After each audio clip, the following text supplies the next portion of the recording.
करते हैं कि वो वसूली आदेश न निकले और हम लोगों को 30-50 के हिसाब से 2003 से लागू किया जाए। कोई बिल पास करना होता है विधायकों को अपने लिए ना, और मंत्रियों को अपने लिए पास करना होता है, तो बराबर ताली ठोकेंगे और वो बिल पास हो जाएगा। मतलब कि कर्मचारियों से भी अब वसूल करेगी हमारी प्रदेश सरकार। एक बात पूछना चाहता हूँ, कोई यहाँ पर नेता आए थे या कोई विधायक कोई आया था आपसे आपकी बातों को पूछने की? आज तक कोई नहीं आए, लेकिन हमको दिया हुआ चीज को जो है वसूली के आदेश निकाल रहे हैं। ये कहाँ का जो है नाइंसाफी है। एक चीज़ और बोलना चाहूँगा यहाँ के नेताओं को कि नेताजी सुन लीजिए, ये जनता है और ये पब्लिक है। चलिए, छत्तीसगढ़ में एक और आंदोलन चालू हो गया है। छत्तीसगढ़ को आंदोलनों का गढ़ कहा जाए तो मेरे ख्याल से छत्तीसगढ़ का ये नया नाम ज़्यादा उपयुक्त रहेगा, क्योंकि आप देखते होंगे हर दिन कोई ना कोई कुछ ना कुछ संगठन या कोई ना कोई अधिकारी या फिर कोई ना कोई छोटे कार्य करने वाले छोटे कर्मचारी हर जगह कहीं ना कहीं पर बैठे हुए रहते हैं। आपने कुछ दिन पहले भी देखा होगा कि कलेक्ट्रेट में इस तरह का आंदोलन हुआ था। आपने कुछ दिन पहले देखा होगा कि पुलिस वालों ने आंदोलन किया था। कुछ दिन पहले आपने देखा शिक्षाकर्मियों ने भी किया था। आज बारी है वन में जो वन की रक्षा करते हैं और छोटे जो कर्मचारी हैं वो भी यहाँ पर बैठे हुए हैं और शायद उनके भी कुछ मांगे हैं।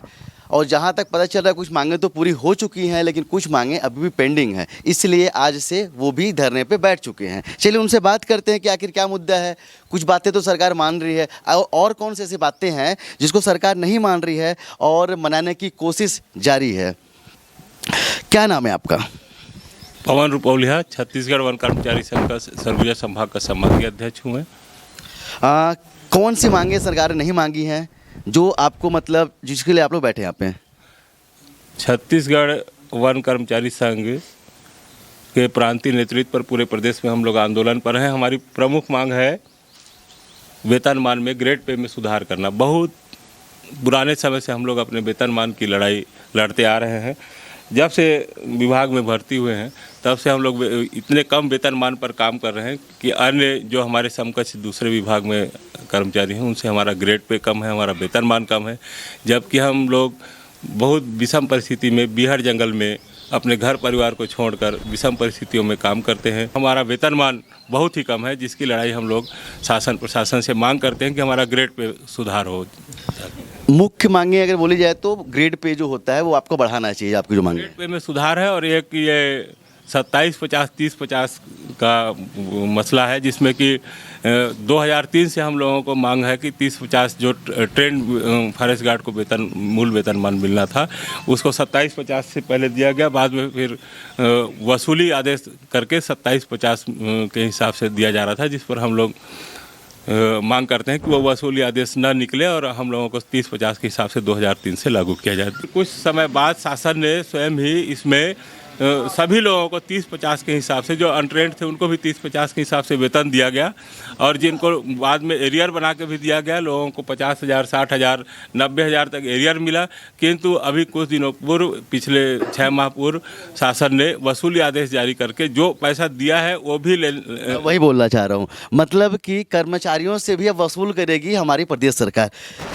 क्योंकि कहीं ना कहीं आपने देखा होगा कि अगर कोई बिल पास करना होता है विधायकों को अपने लिए ना, और मंत्रियों को अपने लिए पास करना होता है, तो बराबर ताली ठोकेंगे और वो बिल पास हो जाएगा। लेकिन एक कम वेतन पे जो व्यक्ति काम करता है, जो जंगलों पे रहता है, अगर वो अपनी मांगों की बात करता है तो उनसे वसूली आदेश होता है कि वसूलिए, हमने कैसे आपको दे दिया। शायद उन्होंने एहसान कर दिया होगा। सरकारें बात मानेंगी कि नहीं मानेंगी? सरकार मानेगी बात। उनको अपने कर्मचारियों से निसंदेह प्रेम होगा और हमारी स्थिति को देखते हुए मेरे को लगता है कि वो हमारी मांग को मानेंगे। हम तो 93 से काम कर रहे हैं, 1993। अभी कितना मिलता है आपको? पहले मैं डेली वेज में था, 2011 से रेगुलर हुआ हूँ। बराबर ईमानदारी अपना मान के विभाग से जुड़ा हुआ हूँ, कार्य कर रहा हूँ। लेकिन हम लोग को अन्य स्टेट की जगह में हम लोग को बहुत कम वेतन मिल रहा है। क्या नाम है आपका? मेरा नाम प्रीति रानी टोप्पो है। शासन से क्या उम्मीद रखती हैं? अब शासन से 12 सूत्रीय मांग जो कर रहे हैं यही हमारी मांग है और इसको पूरा करवाना चाहते हैं। चलिए, उम्मीद करते हैं जिस तरह से अपने लिए और अपने स्वार्थ के लिए जिस तरह से आपने देखा होगा कि हमेशा वेतन वृद्धि हो या पेट्रोल खर्चे हो या फिर एसी गाड़ी पे रहना हो, हर जो लग्जरियस जो लाइफ होती है वो यहाँ के नेता और यहाँ के शासन करती है। शायद ये छोटे कर्मचारी हैं, बड़े कर्मचारियों की हम बात नहीं कर रहे हैं, छोटे कर्मचारी हैं और शायद ये बहुत कम वेतन पे काम करते हैं। तो कहीं ना कहीं सरकारों का भी फ़र्ज़ होता है कि जिस तरह से आप अपने लिए, अपने फ़ायदे के लिए आप बिना सोचे समझे बजट पास कर सकते हैं, तो इनके लिए तो बजट पास होना ही चाहिए। चलिए, खून पसीने की कमाई होती है, कोई भी व्यक्ति अगर काम करता है और निश्चित हम कभी नहीं बोलते कि हर बंदा गलत होता है या हर कर्मचारी गलत होता है। हाँ, कुछ ऐसे उदाहरण हमारे समाज में आते रहते हैं जिसमें दिखता है कि कहीं ना कहीं किसी कर्मचारी के द्वारा कुछ गलत किया जाता है, लेकिन हर इंसान और हर कर्मचारी ऐसा होता नहीं है। तो चलिए, सरकार से उम्मीद करते हैं कि जो आप पैसा लेने की कोशिश कर रहे हैं, इनसे जो वसूलने की कोशिश की जा रही है छोटे कर्मचारियों से, अगर आपकी हिम्मत है तो आप बड़े कर्मचारी से लीजिए, बड़े अधिकारियों से लीजिए। इन छोटे कर्मचारियों के साथ भेदभाव नहीं किया जाना चाहिए। चलिए, फिलहाल तो एक अनिश्चितकालीन हड़ताल यहाँ पर चल रही है और आप देख रहे होंगे कि कर्मचारी भी यहाँ पर बैठे हुए हैं, अडिग है अपने फैसलों पे कि अगर हमारी बातें नहीं सुन जाती है तो हम भी यहाँ से उठ के नहीं जाएंगे। चलिए, ऐसा करते हुए बात हमारे प्रदेश के जो यशस्वी मुख्यमंत्री हैं उनके पास जाएगी और शायद इनसे जो वसूली का गेम करने की कोशिश हो रही है कि इनसे वसूला जाए जो इनका जायज़ पैसा है, कहीं ना कहीं अगर उनके पास जाती है तो हमारी भी उनसे मांग है कि ऐसा छोटे कर्मचारियों के साथ ना करें, क्योंकि कहीं ना कहीं यही कर्मचारी जो ग्राउंड लेवल पे काम करते हैं, आपको, आपकी नीतियों को एक गरीब आदमी तक और एक सरकार की जो नीतियां होती हैं लोगों तक पहुंचाने का कार्य करते हैं। चलिए, हमारे साथ एक और कर्मचारी हैं, क्या नाम है आपका? राम सर रजवाड़े, मैं जो है जिला कोरिया के वरिष्ठ उपाध्यक्ष हूँ छत्तीसगढ़ वन कर्मचारी संघ के। मैं आपको जो है अपने इस मंच के माध्यम से जो है ये जानकारी देना चाहता हूँ।